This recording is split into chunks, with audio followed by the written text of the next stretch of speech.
us more about how to use Karela in Ayurveda? Karela? Yes. Karela is actually a plant from the cucurbitaceae family. You know, the melon family, where a lot of seeds are there and big fruits are there. So Karela is a fruit which is growing on a climber, on a twine. So in India we use the vegetable of Karela, and in households we cook the vegetable, but it is very useful medicinal plant. So I use it for diabetes and also so many other problems whenever there is excessive retention of water in the body.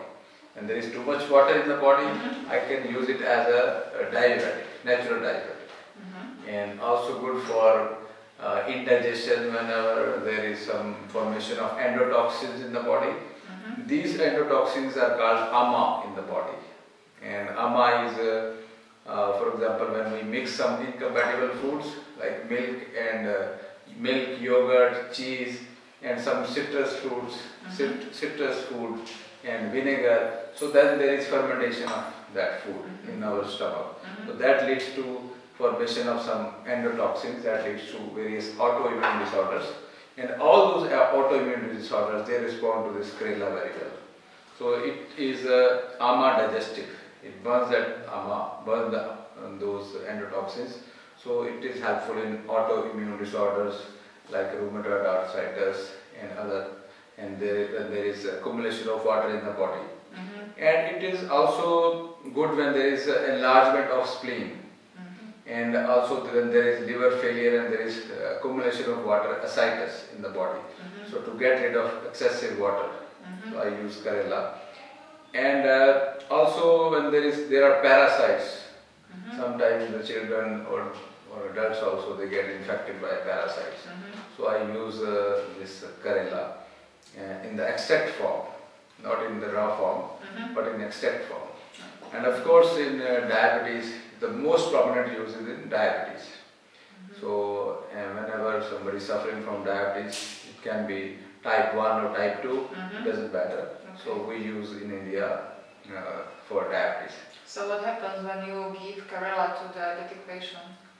It helps to rejuvenate the beta cells of the pancreas.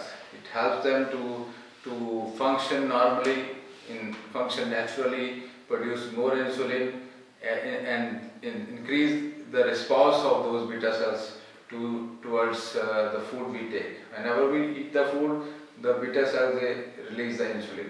So in diabetes, they are not releasing the insulin because they are not working, they are damaged. So in this case, the Karela helps to rejuvenate them, and they start to work normally and function properly. And it is because it is totally natural. So slowly over the period of time, its action builds up. It is not like that you take Karela and immediately the sugar level goes down. It is like slowly after 1 month, 2 months of using this Karela in the capsule form, and the beta cells, they start to perform in optimum way. So it is safe also for people who are already taking insulin, artificial? Yes, it is very safe who is taking insulin, because it is not going to reduce the sugar level immediately. It will take some time. It takes the time to build up its action. So slowly they can reduce the insulin injections, and slowly they can measure the sugar levels and they will see the results. And in diabetes, we can combine it with other herbs like fenugreek. Fenugreek is also very good anti-diabetic. We can combine it with gymnema, which is also another good anti-diabetic. And the Latin name is Mammotica charentia. So charentin is an active alkaloid found in this plant, beautiful plant. It is growing in my home, and I am using, sometimes we cook vegetable of it, and people in India use it as raw form as a vegetable, and also diabetics, they eat it. It is very bitter in taste, but they eat it in raw form. But I am using in extract form because it is made from so many, for example, 10 kilogram of Karela yields around 500 grams of extract. So it is made like that. Sometimes it can be 500 grams, sometimes it can be lesser. So it's much more effective. Much more effective. And also good, it can be mixed with giloy for fevers. If somebody is suffering from fever, we can use Karela and mixed with other liver herbs like pine bark and Phyllanthus neruri and chicory for liver failure. And as I told you, for diabetes, we can combine it. And water retention, when somebody is having water retention, women, they have usually in the morning time, some are swollen, and we can give Karela for that purpose.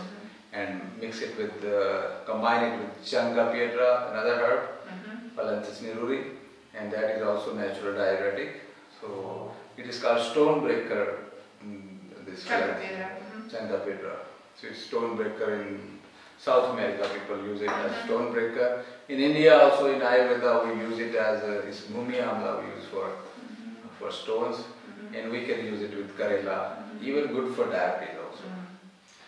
People today, they are using quite many various medicinal, I mean normal chemical drugs from Western medicine. So is it safe to be combined with anything they might be taking for any health problem they have, except of, for example, diabetes? It is absolutely safe. Okay. Okay. I'm stressing this. Well, as you said, you are giving it to children even, right? It is a food. Okay. It is a vegetable. So you can just take it's from, just like watermelon. Watermelon is sweet, but this is a bitter melon. It is called bitter melon in English. You can see it, the image is very beautiful fruit. So it is absolutely safe, no problem. So when we think about Karela, we can remember. Just eye close, you can eat it, no problem. Okay, so it's diabetes, and then it's autoimmune diabetes, disorders, autoimmune, fevers, worms. parasites, worms, and gout also. Okay.